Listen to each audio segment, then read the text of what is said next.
Assalamualaikum warahmatullahi wabarakatuh. Eh, izin ya, kami dari kelompok 5 untuk memaparkan sebuah materi presentasi terkait chapter 5 Data and Process Modeling. Sebelum itu, kami dari kelompok 5 izin untuk memperkenalkan diri terlebih dahulu.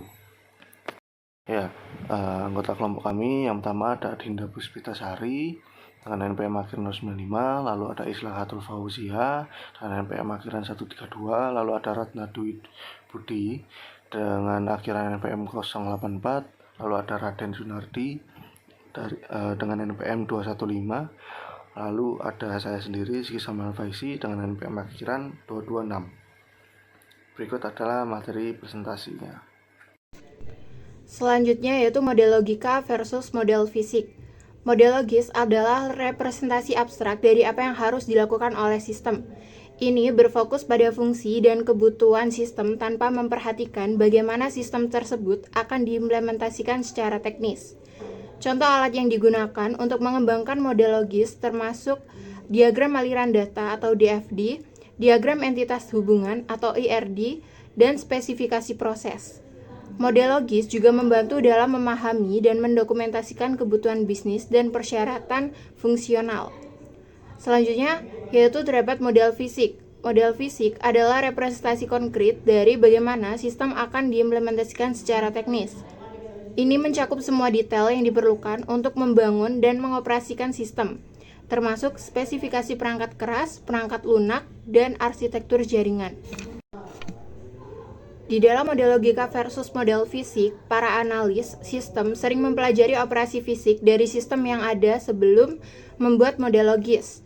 Mereka biasanya membuat model fisik dari sistem saat ini terlebih dahulu, kemudian mengembangkan model logis dari sistem tersebut sebelum beralih ke model logis untuk sistem yang baru. Langkah tambahan ini membantu mereka memahami sistem yang ada dengan lebih mendalam. Selanjutnya yaitu terdapat 4 model logika versus model fisik. Yang pertama model fisik sistem saat ini, yang kedua model logis sistem baru, yang ketiga model logis sistem saat ini, yang keempat model fisik sistem baru. Pendekatan 4 model dalam pengembangan sistem mencakup pembuatan model fisik dan logis dari sistem saat ini, serta model fisik dan logis dari sistem baru. Manfaat utama dari pendekatan ini adalah memberikan gambaran yang jelas mengenai fungsi sistem saat ini sebelum dilakukan modifikasi. Ini membantu dan mengidentifikasi masalah dan kelemahan yang ada, serta merencanakan transisi yang lebih mulus ke sistem baru. Namun, kelemahan dari pendekatan ini adalah waktu dan biaya tambahan yang diperlukan untuk mengembangkan model logis dan fisik dari sistem saat ini. Sebagian besar proyek memiliki jadwal yang sangat ketat, sehingga mungkin tidak menyediakan waktu untuk membuat model sistem saat ini. Selanjutnya yaitu diagram aliran data. Diagram aliran data atau DFD adalah alat yang sangat berguna dalam analisis dan desain sistem informasi. DFD menggunakan berbagai simbol untuk menggambarkan bagaimana data mengalir melalui sistem dan bagaimana data tersebut diubah menjadi informasi yang berguna. Simbol-simbol ini termasuk proses, biasanya digambarkan dengan lingkaran atau oval, serta aliran data digambarkan dengan panah. Penyimpanan data digambarkan dengan 2 garis paralel, dan entitas eksternal digambarkan dengan persegi panjang.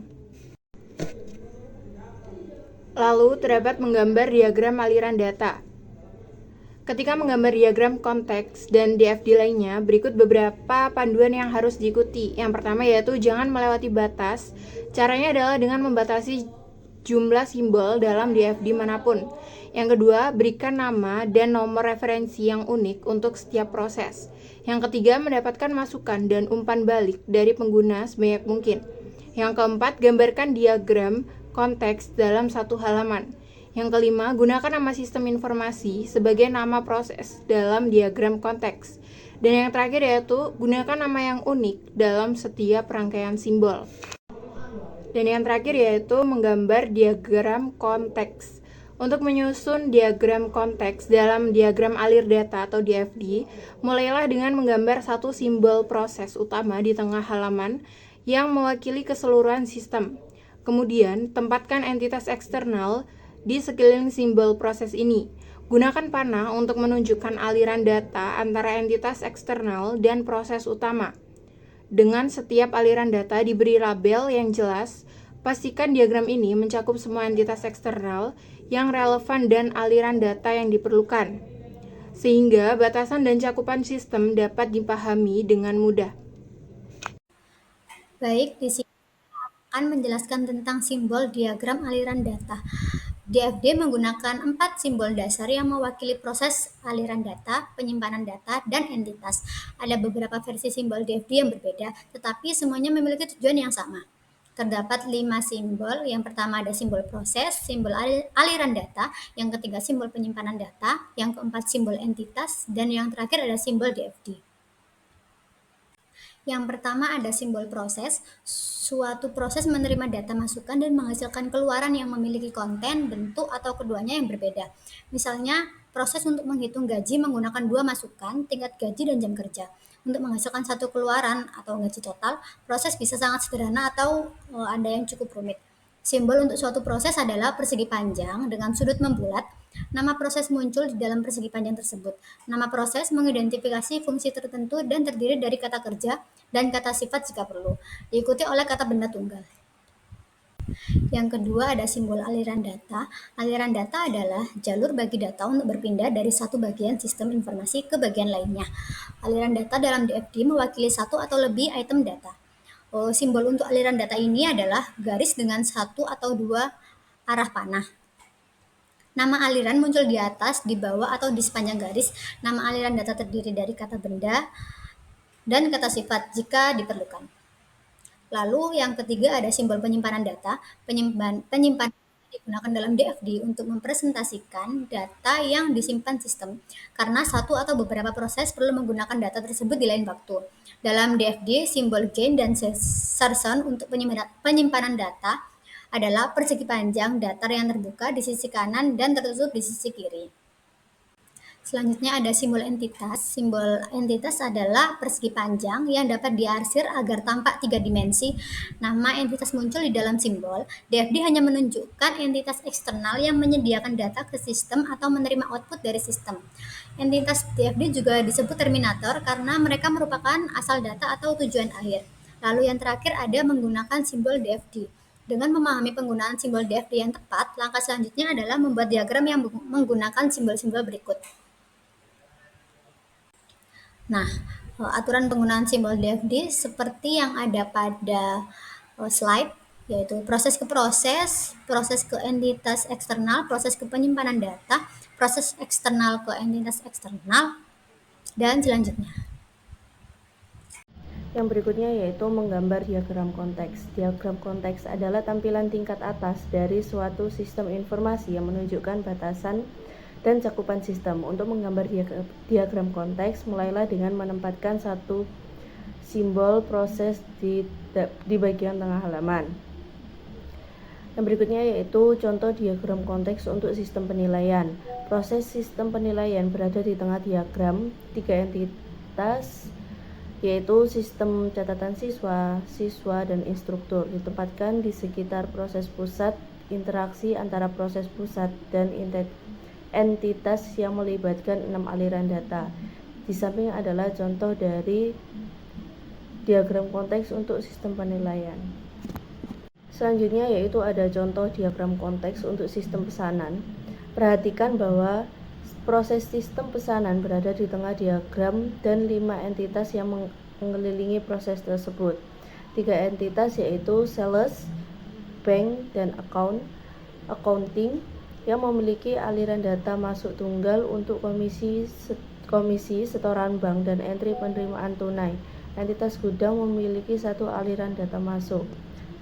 Di samping adalah contoh dari diagram konteks untuk sistem pesanan. Oke, selanjutnya ini mengenai menggambar diagram 0 ya, diagram 0 DFD. Nah, jadi pada langkah sebelumnya ya mungkin ya dijelaskan bagaimana diagram konteks itu memberikan pandangan paling umum dari sistem informasi dan berisi simbol proses tunggal yang seperti kotak hitam. Nah, untuk menunjukkan detail di dalam kotak hitam itu, diagram DFD0 ini dibuat seperti itu. Jadi diagram 0 ini memberikan gambaran umum dari semua komponen yang berinteraksi untuk membentuk sistem secara keseluruhan. Nah, ini memperbesar sistem dan menunjukkan proses internal utama, aliran data, dan juga sampai ke penyimpanan datanya. Diagram 0 juga mengulangi entitas dan aliran data yang muncul dalam diagram konteks. Ketika diagram konteks diperluas ke diagram DFD0, semua koneksi yang mengalir masuk dari dan keluar dari proses 0 itu harus dipertahankan seperti itu. Nah, berikut adalah gambarnya ya kan, contoh dari diagram 0 terkait sistem pesanan. Jadi proses 0 pada diagram konteks sistem pesanan itu exploded untuk mengungkapkan 3 proses: fill order, terus create invoice, dan apply a payment. Terus 1 penyimpanan data atau accounts receivable, 2 aliran data tambahan yaitu invoice detail dan payment detail, dan 1 devising data flow atau invoice seperti itu. Nah, bisa kita lihat di gambarnya itu pelanggan mengirimkan pesanan bergantung pada logika pemrosesan. Proses fill order mengirimkan pemberitahuan penolakan pesanan kembali ke pelanggan atau mengirimkan daftar pengambilan ke warehouse seperti itu. Terus pesanan yang sudah selesai dari gudang dimasukkan ke proses buat faktur yang mengeluarkan faktur ke proses pelanggan dan penyimpanan data piutang seperti itu. Lalu pelanggan melakukan pembayaran yang diproses oleh apply payment ya kan. Apply payment ini memerlukan input invoice detail dari penyimpanan data accounts piutang bersama dengan payment. Nah, apply payment juga mengeluarkan data pembayaran kembali ke penyimpanan data piutang dan juga mengeluarkan komisi ke sales department, terus deposit bank, lalu ke bank, dan cash receipt entry ke akuntansi seperti itu. Selanjutnya yaitu menggambar DFD tingkat rendah. Contoh leveling example. Leveling merupakan serangkaian DFD yang semakin rinci untuk menggambarkan suatu sistem informasi. Misalnya, suatu sistem mungkin terdiri dari puluhan atau bahkan ratusan proses yang terpisah. Dengan menggunakan leveling, seorang analis memulai dengan pandangan menyeluruh yang merupakan diagram konteks dengan satu simbol proses. Yang berikutnya ada balancing example. Penyeimbangan memastikan bahwa aliran data masukan dan keluaran dari DFD induk dipertahankan pada DFD anak. Untuk memverifikasi penyeimbangan, apply payment memiliki satu aliran data masuk dari entitas eksternal dan 3 aliran data keluar ke entitas eksternal. Berikutnya mengenai data dictionary ya.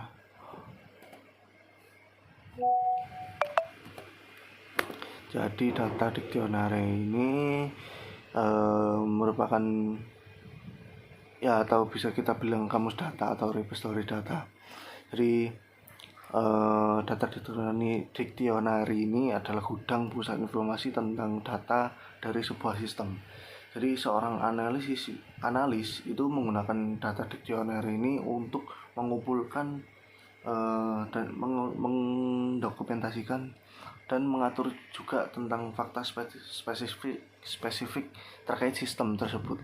Nah, termasuk konten aliran data, penyimpanan data, entitas, dan prosesnya seperti itu. Kamus data atau kita sebutnya data dictionary ini juga mendefinisikan dan menjelaskan semua elemen data dan kombinasi elemen data yang bermakna. Nah, elemen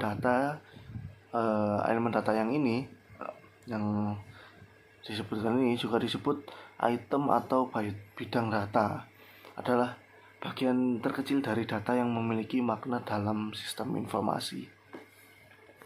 Baik, selanjutnya adalah alat deskripsi proses dalam desain modular. Deskripsi proses mendokumentasikan detail primitif fungsional dan mewakilkan serangkaian langkah pemrosesan dan logika bisnis tertentu. Langkah-langkah pemrosesan dipecah menjadi unit yang lebih kecil dalam proses yang disebut desain modular. Menggunakan seperangkat alat deskripsi proses, sebuah model dibuat dengan akurat, lengkap, dan ringkas. Alat deskripsi proses yang khas termasuk bahasa Inggris terstruktur, tabel keputusan, dan pohon keputusan. Desain modular didasarkan pada kombinasi dan 3 struktur logis, kadang-kadang disebut struktur kontrol, yang berfungsi sebagai blok bangunan untuk proses. Setiap struktur logis harus memiliki satu titik masuk dan keluar. Ketiga struktur tersebut disebut urutan, seleksi, dan literasi. Sebuah persegi panjang mewakili sebuah langkah atau proses. Bentuk berlian mewakili kondisi atau keputusan, dan logika mengikuti garis ke arah yang dituju oleh arah panah. Urutannya yang pertama itu urutan penyelesaian. Langkah-langkah secara berurutan satu demi satu seperti yang ditunjukkan pada gambar ini. Harusnya slide yang lain. Oke, selanjutnya desain modular. Yang pertama ada desain urutan. Penyelesaian langkah-langkah secara berurutan satu demi satu seperti yang ditunjukkan pada gambar di samping. Satu atau beberapa langkah dapat mewakili subproses yang berisi struktur logika tambahan. Yang kedua, desain seleksi. Penyelesaian salah satu dari 2 atau lebih langkah proses berdasarkan hasil tes atau kondisi. Dalam contoh yang ditunjukkan pada gambar di samping, seperti menguji input, dan jika jam kerja lebih besar dari 40, sistem akan melakukan proses menghitung bayar lebih cepat.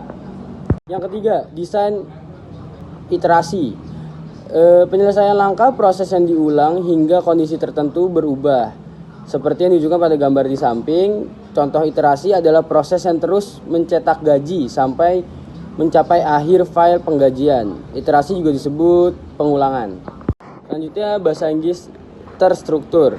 Bahasa Inggris terstruktur dapat membantu deskripsi proses yang akurat dan dapat dimengerti oleh pengguna dan pengembang sistem.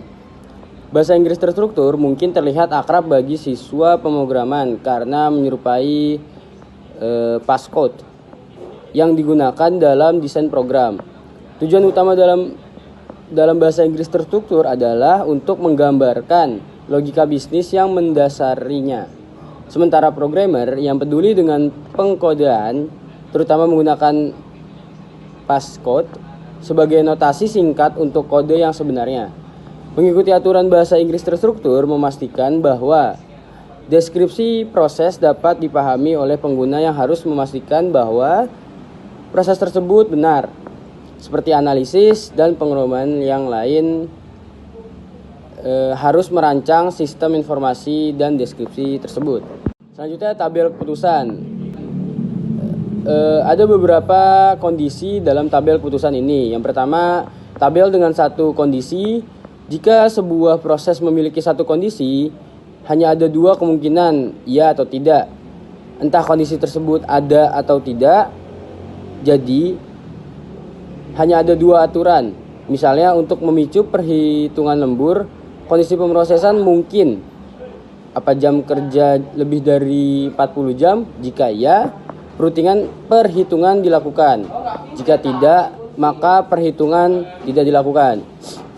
Tabel dengan 2 kondisi ketika mendokumentasikan proses, penting untuk memastikan bahwa setiap kemungkinan tercantum. Dalam contoh ini, deskripsi proses berisi 2 kondisi, satu stok produk dan status kredit pelanggan. Jika kedua kondisi tersebut terpenuhi, maka pesanan diterima. Jika tidak, pesanan ditolak. Selanjutnya, tabel dengan 3 kondisi. Misalkan perusahaan sekarang memutuskan bahwa manajer kredit dapat membebaskan persyaratan kredit pelanggan. Hal tersebut menciptakan kondisi ketiga, sehingga ada 8 kemungkinan aturan. Selanjutnya, pohon keputusan. Pohon keputusan adalah representasi grafis dari kondisi, tindakan, dan aturan ditemukan dalam tabel keputusan. Pohon keputusan menunjukkan struktur logika dalam bentuk horizontal yang menyerupai pohon dengan akar di sebelah kiri dan cabang-cabang di sebelah kanan. Seperti diagram alir, Pohon keputusan merupakan cara yang berguna untuk merepresentasikan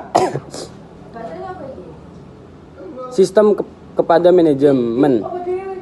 Pohon keputusan dan tabel keputusan memberikan hasil yang sama, namun dalam bentuk yang berbeda.